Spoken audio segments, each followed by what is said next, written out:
I was just enjoying some bird watching. In fact, a special bird is the topic of today's virtual visit.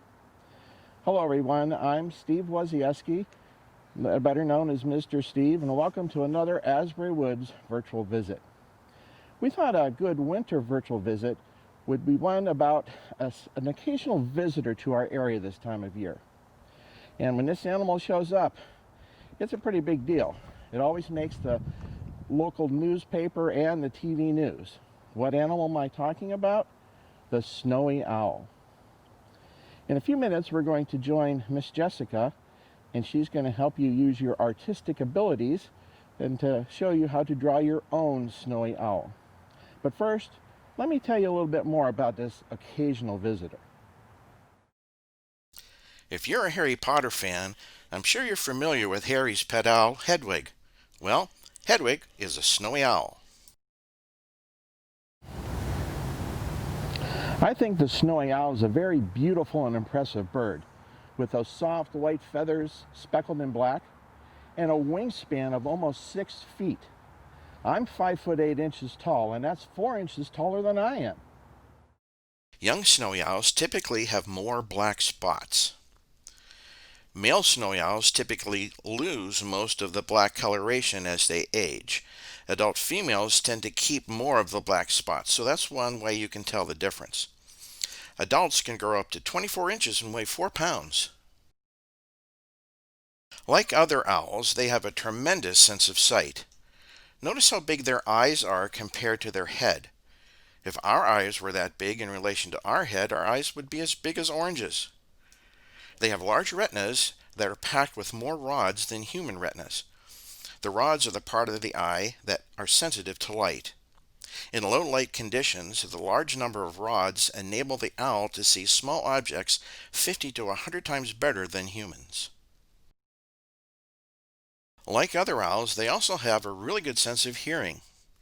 Even from their perch atop a tree, light, or telephone pole, they can hear a mouse moving under the snow.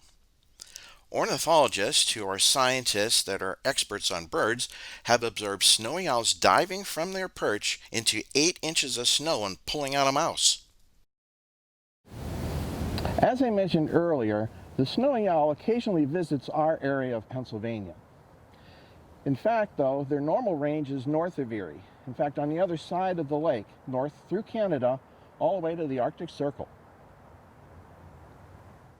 Snowy owls do not nest in trees. During the spring and summer, when they are raising their young, they nest on the ground on the tundra in the Arctic Circle. Their favorite foods are rodents such as lemmings, voles, and mice. Something very interesting about snowy owl parents is they actually store food for their babies around the nest to make sure the babies are well fed and don't run out of food. They are also very protective of their nest and young. During the winter, they can be found from the Arctic sea ice throughout Canada and south into the northern border of the United States, including the upper Great Lakes and New England. Occasionally, during the winter months, the snowy owls do migrate to our area. One of the main reasons animals migrate is a lack of food. So they have to move temporarily to another area to find food. In the case of the snowy owl, though, it appears that they migrate because there's too much food. I know that doesn't make any sense, so let me explain.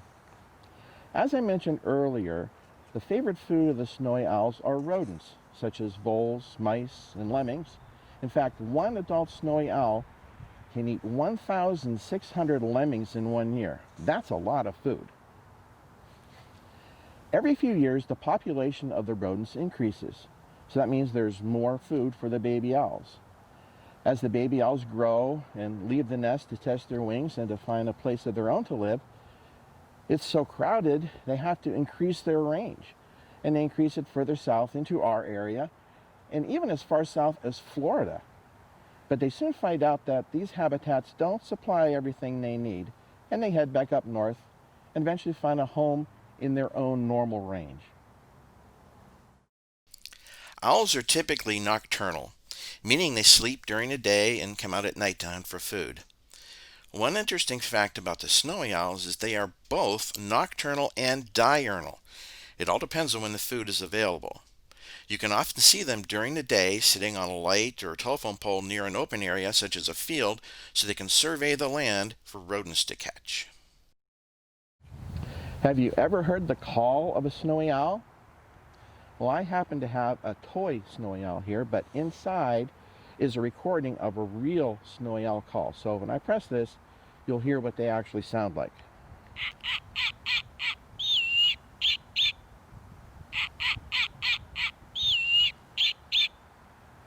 I don't know about you, but I wasn't expecting that type of a sound to come out of a large bird like a snowy owl.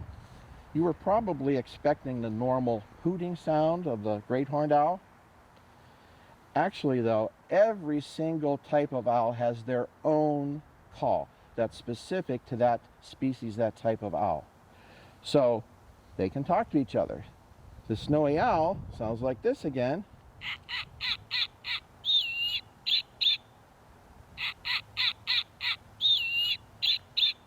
They all sound like that, all snowy owls, so they can talk to each other. Well, now it's time to get your blank piece of paper, a sharp pencil, and an eraser, because it's time to meet with Miss Jessica, and she's going to show you how to draw your own snowy owl. I'll see you after you do your drawing. You can pause the video now and have time to gather your materials. Hi, this is Jessica. I hope you enjoyed learning lots of cool things about snowy owls from Mr. Steve. Now, I'd like to invite you to join me for a draw along where we'll start with just a circle on our paper, and step by step, we will draw a snowy owl together. Let's get started. All you need to draw a snowy owl with me is a pencil, an eraser, and some paper. Feel free to pause at each step if you need to keep up with me. We're going to start by drawing a circle in the top right corner of our paper. Next, we're going to draw a line down the middle of the circle and a smile-like curve that crosses through that line. Next, we're going to draw a circle to start our body shape down towards the middle of our paper. Connect the top circle for the head to the bottom circle as part of the body and add a curve toward the bottom, and you'll start to see the outline of our owl shape. Next, we're going to add another curve that extends the tail and add some lines to show where the feet will go. Now, right above that smile line on our head, we're going to start our eyes. You can see I added the outline where the eyes will be.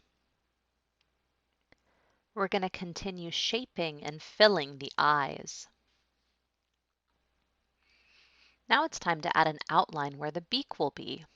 You'll see that I've added the outline right on that line that goes down the center of the head circle. We're now going to add some texture with some little feather lines above the beak to start to outline the shape of the owl face. We'll also add some little textured feather lines around the outline of the entire head. And we'll add a few more feather lines just to add some texture to the face. I'm starting to see our owl. Now let's outline where the folded wing will be. We're going to do that with a series of curved lines to outline where the feathers are. And right where my pencil is pointing, you'll see I've added the wing that's mostly hidden behind the owl, but still sticks out to the front a little bit. We're going to add another layer to the folded wing below our first folded wing outline to extend the feathers of the wing down. And one last extension of feathers that comes down from that folded wing. Now we're going to use those short feather marks to outline the entire rest of the body. As you can see on mine, I've taken the lines that I started around the head and extended them all the way down to the tail and folded wings. Now we're going to use the lines that we made to mark where the feet would go and make those owl talons. And don't forget the second foot behind the first. Here's our whole owl with his 2 feet. Now it's time to give our owl some tail feathers right along that curved line at the very bottom of the body. In this step, we're going to add something for our owl to stand on so he's not just floating in the air. It's time to use our eraser and erase the guidelines that we drew. Those are the circles we started with and the lines that we used to cross through the head, as well as the outline for the body and the tail. Now we're going to add some shadowing to our owl to give it a little bit of depth. We're going to imagine that the sun is in the top left corner, and we're going to shadow the things that are under and to the right. Because we're drawing a snowy owl, we're going to darken the claws. Now we're going to continue to add some shadowing and use our finger to soften that shadow a little bit so it looks a little less harsh. It's time to add some spots to bring our snowy owl to life. You can start by adding some spots in bars or lines on the chest and a few random spots on the back, as well as on the top of the head. Now it's time to find a good photo as a reference to continue to add some more of the details to make our snowy owl look like a snowy owl.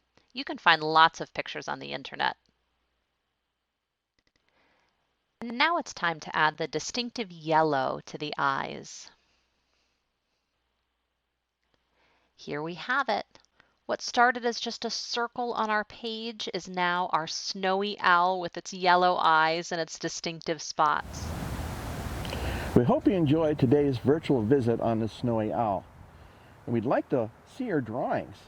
So if you want to share them and your parents say it's okay, have them take a picture of your photo and they can upload them on the link that is on the virtual visit for the snowy owl. When you're on the Asbury Woods website, check out all the other virtual visits that are available and the in-person programming for you and your families to enjoy. And the trails are open dawn to dusk every day. Until next time, I'm Mr. Steve. Thanks for watching.